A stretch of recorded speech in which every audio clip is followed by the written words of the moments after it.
Bien, ahora vamos con otras superficies de revolución. Ya habíamos hablado pues, que el cono, el cilindro, perdón, es apenas el principio. Y ahora lo que vamos a revisar es mm, los conos, ¿no? Que si los viéramos de lado serían básicamente un triángulo, ¿cierto? Vamos a revisar los conos en diferentes posiciones. Este es un cono en su posición normal, un cono invertido tendría el vértice abajo. Ya vamos a ver por qué vamos a revisar esos conos también. Eh, y tendríamos la esfera, que de cualquier punto de vista es un círculo. Mm, y a partir de esto, junto con el cilindro,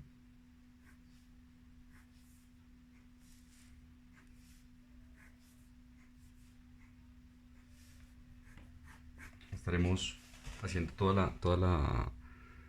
el ejercicio. Eh, pero todo esto tiene su principio en lo que ya estábamos revisando, ¿no?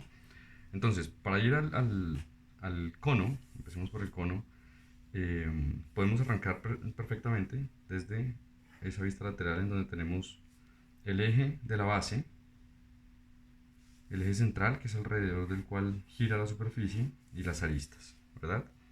Sin embargo, para hacer esta construcción, lo más pertinente es arrancar por dibujar la elipse de la base, ¿no? Ya tenemos que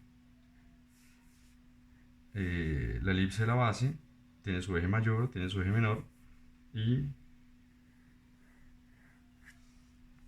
con esa construcción lo iniciaríamos. El eje vertical, este, estaría puesto sobre el eje menor de la elipse, ¿sí? Identificamos en dónde está el vértice y desde ese vértice lanzamos líneas tangentes a la elipse. ¿Por qué tangentes? En el ejercicio anterior estábamos hablando de que un cilindro no puede dibujarse con la elipse arriba, las dos laterales y una curvita en la base que nos dejará expuestas estos vértices, ¿no? Porque el cilindro no tiene esas, esas puntas, ¿no? Esto empalma con este acá abajo, ¿verdad? No tiene esas puntas ni arriba ni abajo, ¿no? Lo mismo pasa con, con la elipse, con el cono. Razón por la cual lo hacemos así y no arrancamos desde este punto, porque si hiciéramos la elipse en este punto, aquí se nos saldría y acá se nos saldría por ambos lados. Por eso es que esta viene tangente. Y fíjense que los puntos de intersección están por encima del eje mayor de la elipse. Entonces, son tangenciales y eso nos permite una visibilidad más realista del cono, ¿sí? Esto también, dependiendo del grosor de la elipse, también veremos la posición del cono, ¿no? Si mi elipse tiende a ser mucho más redonda, fíjense que aquí para este caso hice primero la elipse y después los ejes, es un ejercicio que también es válido. Si yo llevo el, el- el eje menor de la elipse hacia arriba, a identificar en dónde está el vértice y lanzo las tangentes, fíjense que se mantiene el punto de contacto, está por encima de del eje mayor de la elipse. Y en este caso tendríamos un cono que estamos viendo desde más arriba, ¿no? Si yo viera un cono completamente desde arriba, por lo que vería seguramente sería esto, ¿no? Este vértice, que equivaldría a este, y la elipse de la base, que desde esta perspectiva es un círculo. Así lo terminaríamos viendo. Esta es la configuración del cono. Pero para este caso, si bien las sombras que podemos usar sobre estas superficies de revolución son idénticas a las que habíamos visto con el cilindro, si lo vamos a hacer en marcador, como lo veíamos acá, tienen unas características idénticas, ¿no? Por ejemplo,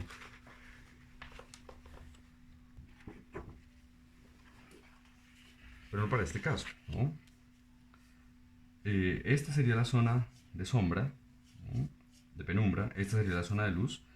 Si fuera un cono invertido, esta sería la zona más oscura, sería todavía más oscura, esta sería un poco más clara de este lado, pero la lógica se mantendría más o menos. Fíjense que la sombra se produce radialmente desde el vértice, es decir, que va a ir arrojando, la forma de la sombra va a tender a ser triangular, sobre todo el sombreado, ¿no?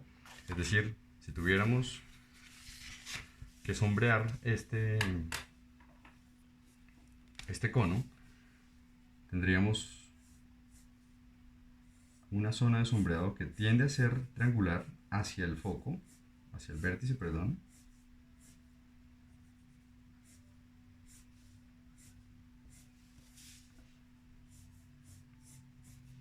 Y todas, ahí utilizo un marcador número 6, ahora el 3.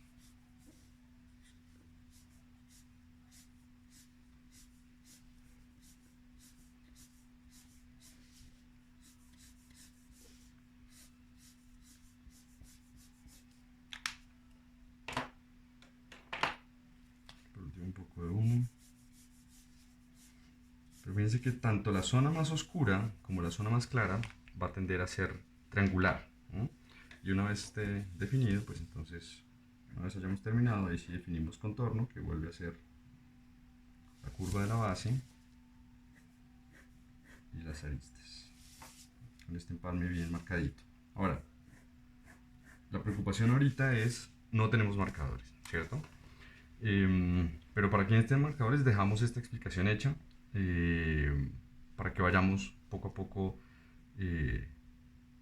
utilizándola si es posible.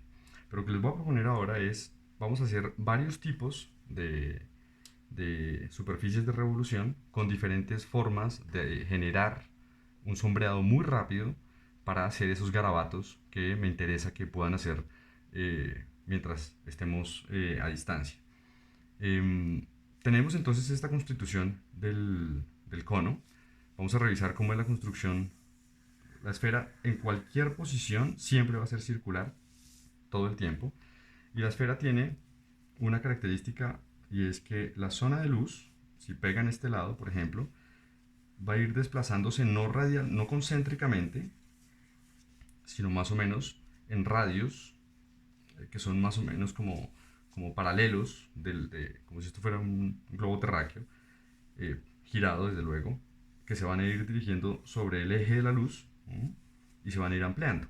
Estas líneas es ideal que no las tracemos, pero voy a igual a mostrarles rápidamente cómo se genera el sombreado. Tendríamos esta zona que es la más oscura. Fíjense que viene a envolver prácticamente toda la esfera. Acuérdense que la zona más central del sombreado es la que vamos a dejar más intensa, y después vamos para las zonas de transición entre los colores oscuros y los colores claros. Vamos dejando unas capas menos saturadas, de tal manera que cuando pasemos el marcador más claro se fusione más rápidamente.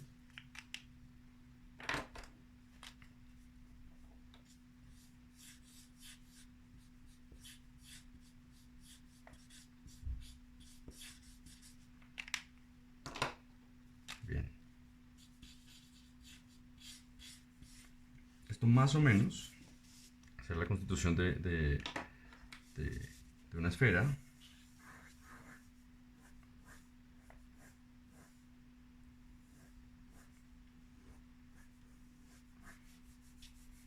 Las esferas usualmente les hago una sombra arrojada que nos ayude a ubicarlas en el espacio, si no es un poco más difícil. A ver, y la sombra arrojada es apenas una elipse que corresponda con la posición del objeto, más o menos. Bien. Em, y como ya hemos hablado, el cono invertido tiende a ser un poco más oscuro que el otro, que el normal.